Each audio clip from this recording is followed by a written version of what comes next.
7 Pro might just be the best smartphones I've ever used. But they kinda have to be. Up against Apple, who are now really tightly building both their hardware and their software together to extract the most out of what they have, Android has needed a company who can do the same, who can show us what a truly built from the ground up optimized Android experience looks like. And that's why it had to be Google, the company who makes the software, to finally show us how. Now whether you go for the Pixel 7 at $599 or the 7 Pro at $899, the unboxing experience is about average for 2022. You get the phones on top, no charger, but hey, at least we get a USB-C cable and an adapter that's going to help us with fast setup, and then for some reason a 140-page manual in both.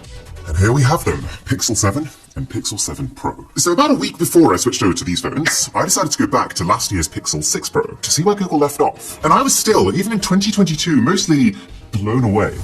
It's this fantastical software experience that just feels alive. The phone takes some of the best point-and-click photos I've ever seen, compared to not just 2022 smartphones, but even professional cameras. And it's all packaged in this slick but distinctive futuristic shell that just screams my name.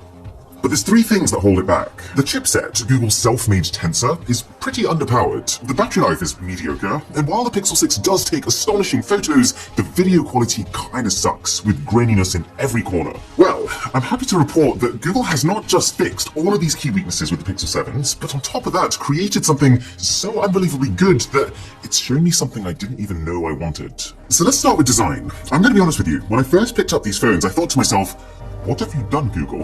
The two-tone colors that we had before were more interesting than the flat color options we have now. And there was something quite cool and mysterious about how the last phones just had this entire continuous band that was filled with unspecified Google camera magic.